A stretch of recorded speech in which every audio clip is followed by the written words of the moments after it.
evening, they both sneaked out of the mansion and checked into a quiet hotel under a fake name. Ahana could finally sleep in a room that didn't feel like a cage. Vivian sat next near the window, laptop open, uploading the documents to a secure drive. If anything happened, the truth would still speak. Meanwhile, Ahana pulled something from his backpack, a photo faded, a picture of him before the illness, laughing behind a man Vivian didn't recognize. That's my brother, he said softly. The one they don't talk about. She turned towards him. Why? Because he disappeared after a disagreement with Ella. Just vanished. Vivian's heart tightened. You think she has something to do with it? Hannah didn't answer. He didn't have to. The next morning, Vivian's burner phone rang. Unknown number. She hesitated, then answered. A voice low, male, urgent. You don't know me, but I know Ahana. I used to work for his father before he died. Whatever you think Ella is capable of, it's worse. Vivian's breath caught. Who are you? I am someone who tried to warn him once. It didn't end well for me. There was a pause, then a warning. She's tracking you. That hotel isn't safe. She's already filed a report against Ahana and she said he was kidnapped. You need to disappear now. The line went dead. Vivian turned to Ahana, who had been watching her face the entire time. We can't stay here, she whispered. She's flipping the narrative. Ahana didn't argue, he just said, then let's give her a story she can't control. Together, they began packing, and as Vivian zipped the folder full of medical evidence into her bag, she knew this wasn't just survival anymore, it was war. They found a safe house that night. Vivian uploaded a private video to a legal advocacy site. In it, she laid out everything Ahana's falsified care records, the expired medication, the psychological manipulation, and most importantly, his diagnosis. Ahana appeared in the final frame standing. My name is Ahana, he said, voice steady, and I'm not dying. But I almost did because someone decided my life was easier to grieve than to fight for. I won't be silent anymore. The video wasn't posted publicly yet, but Vivian sent it to three trusted news contacts, a legal hotline, and the hotel board that once signed off on his home care. By morning, two of them had responded, and one of them promised, if he's telling the truth, we'll make sure the world knows it. Ahana closed the laptop and looked at Vivian. This doesn't bring back the time I lost, but maybe it stops her from doing it to someone else. Vivian took his hand and maybe it helps you take your life back. Just after noon, there was a knock at the door. Not a loud one, soft, deliberate. Vivian looked through the people and froze. Ella alone, no security, no lawyer, no police, just her. Dressed in muted tones, face calm, eyes unreadable. Ahana stepped forward, let her in. Ella entered slowly, eyes sweeping the room. You've made quite the mess, she said, looking at the laptop still open on the table. You made the mess, Ahana replied. We just stop hiding it. Ella sighed, you don't understand what's coming. If you go public with this, it won't hurt me. It will destroy our entire family name. Vivian stepped forward. You already destroyed it the moment you chose silence over healing. Ella didn't argue. She simply reached into her coat pocket, pulled out an envelope, and placed it on the table. Do what you must, but don't forget, I kept you alive long enough to be betrayed by your own truth. She turned and left without another word. Inside the envelope was a single photo. It was Ahana, years ago, hooked to machines, unrecognizable. On the back, a handwritten message. The world loved you better when you were dying. Vivian sat on the edge of the bed, turning the photo over and over in her hand. Ahan hadn't said a word since Ella left. The message on the back haunted both of them, not because it was cruel, but because it had been true for too long. He looked out the window, shoulders squared. I used to think dying would be quieter, he said, but this feels louder than life ever did. Vivian moved beside him because now you're not just alive, you're awake. Later that night, an email alert pinged the laptop. Subject: Your story, we want it. From National Media Desk. They read the file, they saw the video, and now the world wants to know what happened to Ahana. Vivian looked at him, waiting for a response, but he said nothing, only reached for the photo again. Outside the window, Harold through the city street. Inside, the silence returned. But this time, it wasn't the silence of surrender. It was the silence before the world heard everything. He escaped the house they built to bury him. Now the world knows he's alive, but some people prefer him dead, and they're not finished. She helped him find the truth inside, but what's waiting outside might destroy them both. They had barely finished dinner when the second email arrived. Subject: Urgent National Morning Show segment offer. They wanted Ahana live on air in 3 days, no pre-recordings, no edits, just him and the world. Vivian stared at the message, her fingers hovering over the keyboard. Ahana sat across from her, quieter than usual, eyes fixed on the glowing screen. This means everything, she said gently. He didn't nod, he didn't smile. Instead, he stood slowly and walked to the window. The city light blinked at him. Or ends everything, he whispered, because going public wasn't just about the truth, it was about survival. And the people who had tried to bury him once were going to applaud when he finally stood. The next morning, Vivian noticed the white van parked across the street, no logo, no driver in sight, just there idling, watching. She pulled the curtain halfway and whispered, "It's starting." Hannah joined her silently, his face pale further than when he saw the plate. "That's the same type of van my father used for private security. Ella might have sent it. They didn't call the police. What would they say? Help? We're being watched by rich people who almost let me die." Instead, Vivian made a call of her own to the same underground contact who helped them escape. This time, her voice was sharper. "We need new names, new phones, new locations, no questions. We'll pay." By nightfall, the van was gone, but in its place a letter arrived. No postmark, no return address, just one sentence, handwritten on thick card.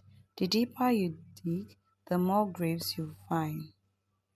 Vivian couldn't sleep. The van, the letter, the interview, it was all too much. So while Anna rested, she searched again through the files he brought from the clinic, one fold untouched until now, had a name she didn't recognize: Julian. She opened it. Inside were documents, old photo records, and a medical transcript showing two male children, born to Ahana's parents. One listed as deceased at age 19, but the death certificate was incomplete. No cause, no coroner, just a stamp, status presumed. She whispered aloud. They never confirmed it. Ahana appeared in the doorway. "Julian," he said quietly, "my older brother. They said he drowned while abroad. Nobody, no goodbye. Just a funeral with an empty casket." Vivian looked up, eyes wide. What if he's alive, Ahana? What if he's part of this? Ahana sat beside her, staring at half-finished death certificate, and for the first time since they left the house, he looked truly afraid. Ahana couldn't stop pacing. His hands trembled as he held the photo they found clipped to Julian's file. It was old, grainy, but showed two boys laughing beside a lake. One was Ahana, the other, taller, stronger, had the same sharp jawlines and eyes. "He used to protect me," Ahana said, voice distant. "When father died, he changed. Quite secretive, then suddenly gone." Vivian examined the photo carefully. Beside the boy stood a car, a black luxury model with a red emblem. She zoomed in on the license plate, barely visible. "This could help us track when it was taken, he said. It might lead us to the last place Julian was seen. But before they could plan further, Vivian's backup phone buzzed with a restricted call. She answered. A deep voice whispered, "Stop looking into Julian. He's not who you remember. And if you find him, he won't save you." Then silence. Ahana lowered the photo slowly. His breath was shallow because he now knew something neither of them wanted to admit. Julian might not be dead, but he might not be safe either. They agreed to meet in public. Vivian's underground contact had one condition: no phones, no laptop, no recording devices. We'll talk like it's 1995, he had said. So they chose an old bookstore cafe tucked between forgotten buildings, quite dusty and safe. Ahana wore a hoodie, trying to blend in. Vivian carried only a notepad. The man was already waiting when they arrived. Mid-40s, shaved head, sharp eyes. "Call me Reed," he said, not offering a hand. "You asked about Juliana. That's dangerous." He slid an envelope across the table. Inside was a photo. Blurry, recent, and unmistakable. Julian, alive. Bearded now, heavier but undeniable him. He's been living under aliases, Reed whispered. Goes off grid, resurfaces, then vanishes again. Some say he's in hiding, others say he's working for someone powerful. Ahana's hand shook. Why would he disappear if he wasn't in danger? Reed looked directly at him. The real question is, what did he know that made him disappear willingly? That night, back at the safe house, Anna couldn't stop staring at the photo of Julian. His brother was older now, harder, the kind of face shaped by years of silence. Vivian sat across from him, spreading out the rest of the medical files from the clinic. "There's still something missing," she said. "You were supposed to be dying, but no one ever found the clear diagnosis." She pointed to one sheet. "This scan was dated 3 weeks before I met you. It says your vitals were declining, but the scan is identical to the one they did last week. Same marking, same timestamp, hidden in the file's property." Ahana blinked. "You mean they reused the scan?" Vivian nodded. "Someone faked your decline, Ahana. You weren't dying, you were being reported as dying. There's a difference." The realization hit him like a freight train. He hadn't been failing, he'd been fed failure, and if Ella went this far to fake his condition, what else had she erased? The next day, Vivian received an anonymous text on the newborn phone. "Clinic whistleblower found dead. Car crash, sudden, no survivor." She froze. The only person who quietly helped him verify Ahana's altered scan had just vanished. Ahana noticed her reaction and crossed the room. "What happened?" She showed him the screen. For a long moment, neither of them spoke. Then Ahana said, "This is just about hiding me. It's about silencing everyone who ever questioned why." They began looking back through Reed's file, tracing Julian's last known location: a boarding house outside the city. Cash only, no paper trail. Reed had marked the address with one word: safe. That question now felt more like a warning than a possibility. Vivian started packing. "We'll leave at midnight," she said. "If Julian's alive, he's either running from them or working with them. And if it was the second, they've just made themselves his next target." The drive took 3 hours. They avoided highways, changed cars once, and didn't speak unless necessary. When they reached the address, it was almost dawn. The boarding house looked like it hadn't been renovated since the 80s. Chipped paint, flickering lights, a rusted sign that read, "Ashford Rooms." Vivian checked in under aliases. The woman at the front desk barely looked up. "Room 11, she muttered. "No visitors after 9. They went upstairs. Hannah moved slower now, the exhaustion from travel catching up with him, but his steps were steady, determined.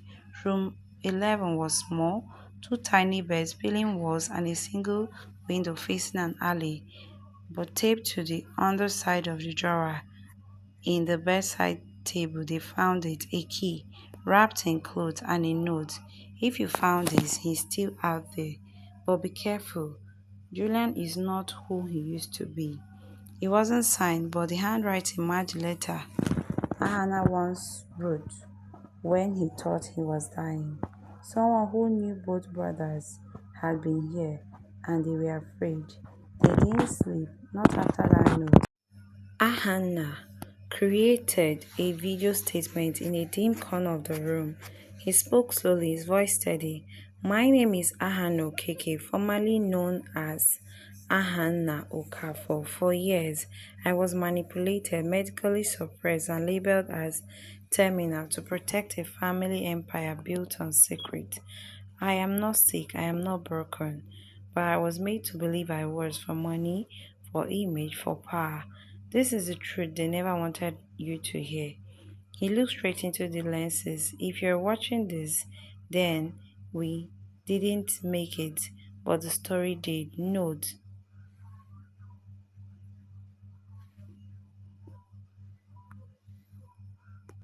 when the video ended, Vivian uploaded the video to the release queue. Then she backed it up in four separate clouds, then two external drives.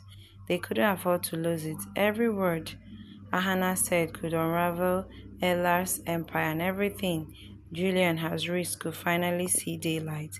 But just as they were encrypting the last batch of documents, the motel's fire alarm screeched to life. Not a test, not a drill, real panic, screaming in the hallway, smoke. Vivian grabbed the bag. Ahana threw open the door, and flames danced at the end of the corridor. Someone had found them, and this time they weren't leaving quietly. The fire was no accident, that much was clear. The flames rose from the stairways, climbing like hands meant to trap, not to chase. The front entrance was already cut off. Someone had blocked it with a burning mattress. Smoke curled into their rooms, thick and toxic. But Vivian didn't panic. She moved fast, yanking open the bathroom window and throwing the duffel bag out first. The fire escaped. She shouted, now. Ahana followed, coughing hard but steady. They climbed out just as smoke began billowing through the ceiling vents. The metal stairs shook through their weight, sleet and ash and rust. Below, the alley was empty. No fire truck, no help, only a black SUV turning slowly onto the street. Vivian and Hannah hit the ground and ran. They didn't look back until they reached the train yards 3 blocks away. Ducking behind a freight container, Vivian pulled out the USB drives from her hoodie pocket, miraculously still intact. Hannah doubled over, coughing. His voice was, they wanted to trap us, burn the evidence with us inside. Vivian nodded, but they failed, and then her phone buzzed. One of the journalists contacted her, replied, we believe you, but we need one thing to go live, proof of origin, someone from inside. Vivian looked up at Ahana. They need Julian. Silence fell over them. Ahana looked down the track, stretching into the unknown. He's out there, Ahana whispered, but I think I know where he'll be tonight. Vivian's eye narrowed. Where? Ahana stood straight, her eyes burning now, not from smoke but from clarity. The place they took him from the first time. The place he tried to escape, Harrow. The car ride to Harrow was silent. They used a stolen vehicle, abandoned near the train yard by someone less careful. The GPS was off. Ahana drove this time, his grip firm on the wheel. The road curved through the dense trees until a long winding driveway appeared, flanked by high fences and stone pillars. The Harrow Wellness Pavilion sat at the end like a castle designed to swallow secrets. From the outside it looked pristine, white columns, glass walls, manicured gardens. But Vivian saw it differently now, a beautiful cage, a place where reputations were clean and people were rewritten. They packed deep in the wood and approached on foot. Vivian reached into her pocket and pulled out Julian's key, 14L. If he came back, he didn't come through the front door, she whispered. He's smarter than that.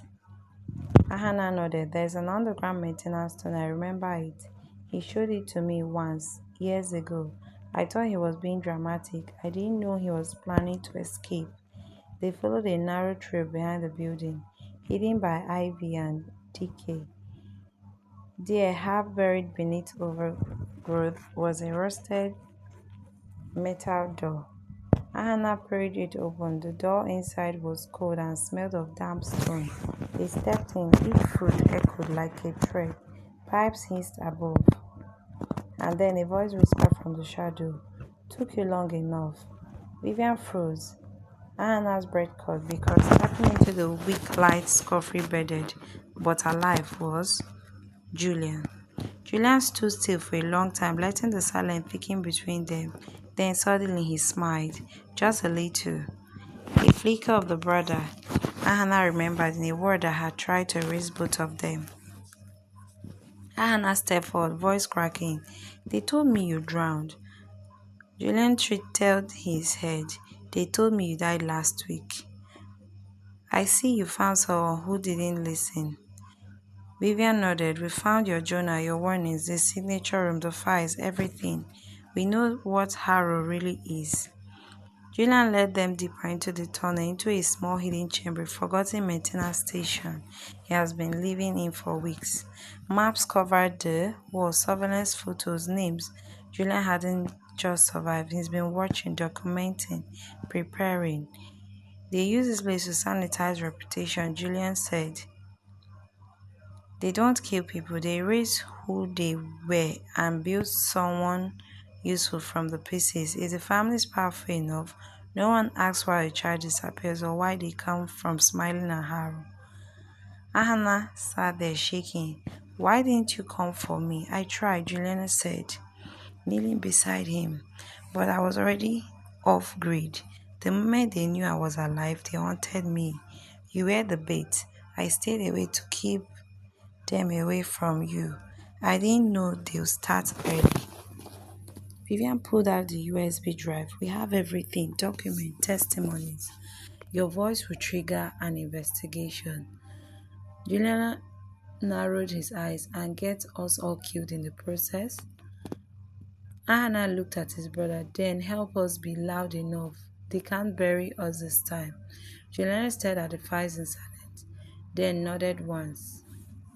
Juliana led them deeper into Harold's belly, past crumbling stones. There's a room, he said. It's where they store everything they can destroy. Real medical records, signed document, evidence that could ruin clients if it ever surfaced. They call it a vault. Vivian ran her fingers across the keypad.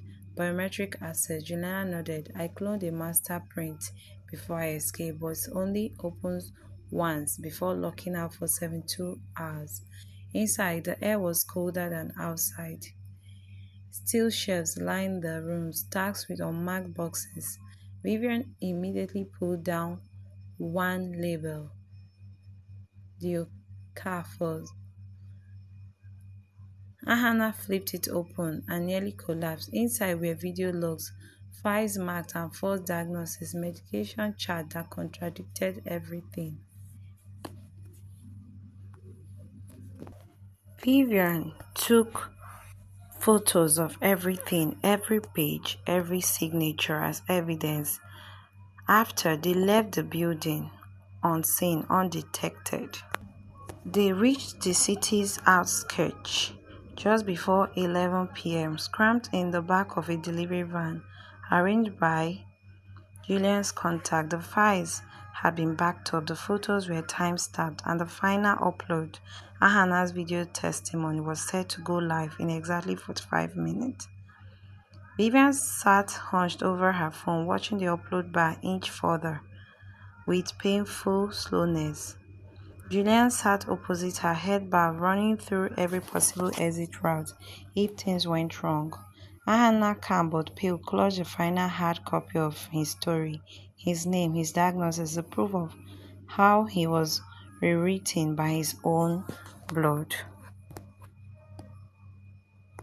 They exited the van near the plaza, walking side by side through the open courtyard under the glow of a large golden clock tower. As the second hand crept towards midnight, Ahana checked his phone 11:58, 11:59, then midnight. The file went alive. Vivian's phone buzzed. Video live. Downloads 3,314, shared 9,874, trending in New York, Lagos, London. She looked at Ahana's out, but even as relief washed over them, a sleek black car parked silently at the edge of the plaza.